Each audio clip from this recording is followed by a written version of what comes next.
நவராத்திரி 3ஆம் நாள் அம்பிகை இன்னைக்கு வாராகி கோலத்துல இருக்காங்க. அவங்களுக்கு சம்பங்கி துளசி மலர்களால அலங்காரமும் அர்ச்சனையும் செய்து நெய்வேத்தியமா சர்க்கரை பொங்கல் காராமணி சுண்டல் கொடுக்கணுங்க. நான் இப்ப காலையிலேயே பூஜை பண்றேங்கிறதுனால கொஞ்சமா பாயசம் செஞ்சு அம்மனுக்கு வைக்க போறேன். அடுத்தது இன்னைக்கு நம்ம கொலுவுல நம்ம பார்க்க போறது விநாயகர் அலங்காரம். இந்த முறை ஸ்பெஷலா நான் விநாயகர் மட்டுமே வச்சிருக்கேங்க. இந்த பக்கம் பாத்தீங்கன்னா பெரிய ஒரு பிள்ளையார் இருப்பாரு. இவர் தான் நம்ம விநாயகர் சதுர்த்தி பிள்ளையார். அடுத்தது இந்த பக்கம் ஒரு நார்த் இந்தியன் பிள்ளையார் மாதிரி இருப்பாரு. அவருக்கு முன்னாடி பாத்தீங்கன்னா பிள்ளையார்னாலே சாப்பாடும் விருந்தும் தான். பாத்தீங்களா நல்லா எவ்வளவு பெரிய இலை போட்டு ஜம்மு ஜம்முன்னு பிள்ளையார் சாப்பிட்டு இருக்காரு. அவருக்கு முன்னாடி சும்மா ரிலாக்ஸா கேரம் விளையாடுற 4 பிள்ளையார், அதை கண்காணிக்க 2 ரெஃபரி பிள்ளையார். முன்னாடி பாருங்க ஒரு கணக்கு பிள்ளையார். இங்க பாத்தீங்களா ஹாயா எல்லாத்தையும் ஜெயிச்சுட்டு ஜாலியா படுத்துட்டு இருக்கிற ஒரு கியூட் பிள்ளையார். இந்த பக்கம் பாத்தீங்கன்னா தவழற குட்டி பிள்ளையார், அது பக்கத்திலே ரொம்ப யூனிக்கான கலச பிள்ளையார். இந்த பக்கம் பாருங்க எலி ஸ்கூல் இருக்குங்க.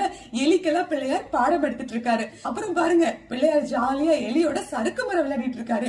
இந்த பக்கம் பாத்தீங்கன்னா ஒரு டெரக்கோட்டா பிள்ளையாரும் கூடையோட வச்சிருக்காங்க. இதுதான் நம்ம பிள்ளையார் அலங்காரம். எங்க வீட்டு குழுல இருக்கிற பிள்ளையார்ல உங்களுக்கு எது பிடிச்சிருந்ததுன்னு கமெண்ட்ல சொல்லுங்க.